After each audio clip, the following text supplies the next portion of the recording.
Assalamu alaikum dear audience and dear IUBATian, welcome back to ACE Learning Academy. SolidWorks এর আরেকটি video নিয়ে আজকে আপনাদের মাঝে হাজির হলাম। তো আমাদের আগের ভিডিওতে আমরা দেখিয়েছি কিভাবে রিভলভ কমান্ড ইউজ করবেন এবং একটি সিম্পল অবজেক্টিভ তৈরি করবেন। তো আজকের ভিডিওতে আমরা দেখাতে যাচ্ছি লফটেড বেস কমান্ড। এই কমান্ডের মাধ্যমে আপনারা খুব সহজেই অবজেক্ট ড্র করতে পারবেন এবং প্ল্যান নিয়েও আমরা আলোচনা করব এই ভিডিওতে। তো চলুন কথা না বেরিয়ে আমাদের মূল পর্বে চলে যাই। তো আমাদের মূল পর্বে যাওয়ার আগে যে কথাটি না বললে নয়, যারা আমাদের চ্যানেলটি এখনো সাবস্ক্রাইব করেনি তারা অবশ্যই আমাদের চ্যানেলটি সাবস্ক্রাইব করবেন এবং পাশে থাকা বেল আইকনটি বাজিয়ে দিবেন আপডেট পাওয়ার জন্য। এবং যারা ইতিমধ্যে আমাদের চ্যানেলটি সাবস্ক্রাইব করেছেন তাদেরকে অসংখ্য ধন্যবাদ। তো চলে আসলাম আমাদের মূল পর্বে, ভিডিওর মূল পর্বে। তো প্রথমে আমরা একটি স্কেচ ড্র করব। তার জন্য আমাদেরকে স্কেচে ক্লিক করে আমাদেরকে প্ল্যান সিলেক্ট করে দিতে হবে। আমরা টপ প্ল্যান সিলেক্ট করে দিচ্ছি এবং সার্কেল সিলেক্ট করছি। তো আমরা একটি সার্কেল ড্র করছি। তো সার্কেলটি স্কেচ করার পর আমাদেরকে স্মার্ট ডাইমেনশন দিতে হবে। তো স্মার্ট ডাইমেনশন দেওয়ার জন্য আমরা সার্কেলকে ক্লিক করার পর 3 ডাইমেনশন দিয়ে দিচ্ছি। দেন এটি অটোমেটিকলি 3 রেডিয়াসের একটি সার্কেল হয়ে গেল। এখন আমাদেরকে এই স্কেচটি ক্লোজ ডায়ালগ ক্লিক করছি। তো এখন আমাদের সার্কেলটি ড্র করা শেষ। এখন আমরা একটি নতুন প্ল্যান ড্র করার ক্ষেত্রে যারা ফটোশপে কাজ জানেন তাদের যেরকম নতুন একটি লেয়ার নিয়ে কাজ করতে হয়, এই প্ল্যানগুলো ঠিক সেরকম। আর একটি প্ল্যান থেকে যখন আরেকটি প্ল্যানে আমরা কাজ করতে যাব তখন আমাদেরকে অবশ্যই এক্সিট স্কেচ করতে হবে। আর এক্সিট স্কেচ চিহ্নটি আমরা আমাদের ড্রয়িং শিটের ডান সাইডে উপরের দিকে এই যে চিহ্নটা দেখতে পাচ্ছেন, এই চিহ্নটা এটাতে ক্লিক করলে আমাদের এক্সিট স্কেচ হয়ে যাবে। এরপর স্কেচটি এক্সিট হওয়ার পর আমাদেরকে ফিউচারে ক্লিক করতে হবে।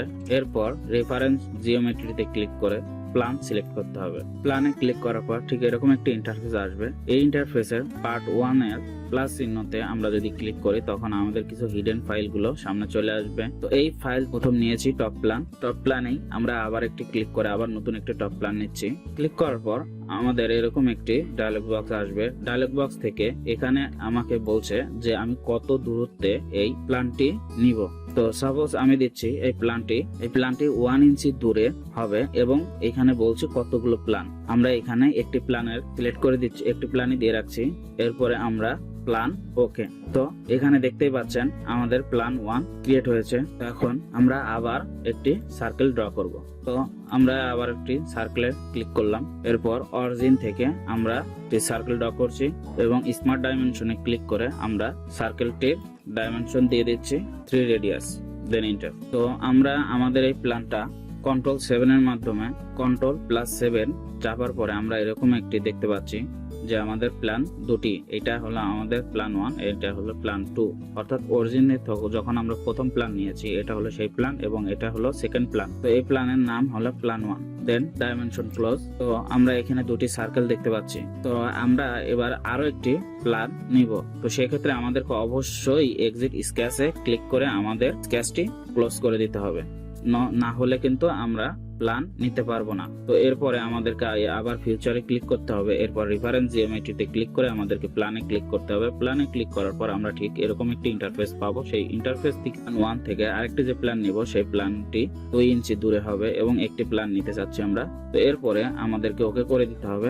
দেন দেখতে পাচ্ছেন ঠিক এখান থেকে এই নতুন প্ল্যানে আমরা আবার একটি সার্কেল ড্র করব। তো সার্কেলটা ড্র করতে আমরা অরিজিনে ক্লিক করলাম, সার্কেলটা ড্র করলাম। এরপর স্মার্ট ডাইমেনশনে ক্লিক করে আমরা আমাদের এই সার্কেলের ডাইমেনশন রেডিয়াস দিচ্ছি 2 ইঞ্চি রেডিয়াসে আমরা এই সার্কেলটা নিলাম। দেন আমাদেরকে স্কেচ এক্সিটে ক্লিক করতে হবে। ওকে, আমাদের ডাইমেনশন দেওয়া শেষ। এবার আমরা আপনাদেরকে দেখাবো সেটি হলো লফটেড কমান্ড। তো আমাদের ফিউচারে ক্লিক করার পর লফটেড বেজে ক্লিক করব।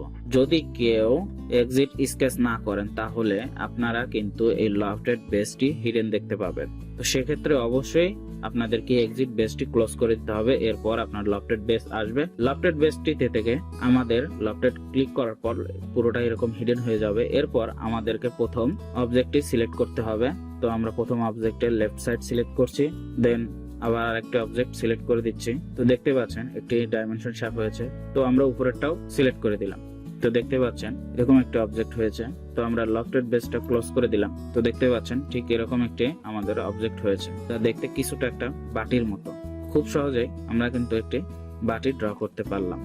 বাটি কিংবা বল আমরা কিন্তু খুব সহজে ড্র করতে পারি। তো এইখানে লফটেড বেজের আরেকটি এক্সাম্পল আপনাদেরকে দিতেই পারি, সেটি হলো আমরা লফটেড বেজের পূর্ব অবস্থায় ফিরে যাচ্ছি কন্ট্রোল জেড এর মাধ্যমে আপনাদের দেখানোর জন্য। এখন আমরা লফটেড বেজটি সিলেক্ট করলাম, দেন লেফট সাইড সিলেক্ট করে দিয়ে রাইট সাইড আমরা যখন সিলেক্ট করব, দেখতে পাচ্ছেন এটি একটি ক্রস সেকশনের মতো হয়েছে। এখন আমরা যদি এটাকে সিলেক্ট করে দেই, দেন আমাদের লফটেড বেজ ক্লোজ করে দিলে দেখতে পাচ্ছেন এমন একটা শেপের অবজেক্ট হয়েছে।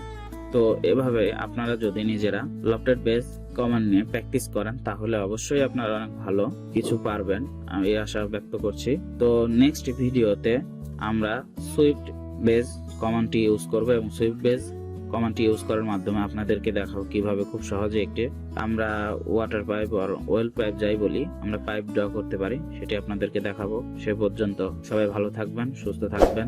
আর যদি আমাদের ভিডিওটি যদি ভালো লেগে থাকে তাহলে অবশ্যই লাইক, কমেন্ট এবং শেয়ার করতে ভুলবেন না।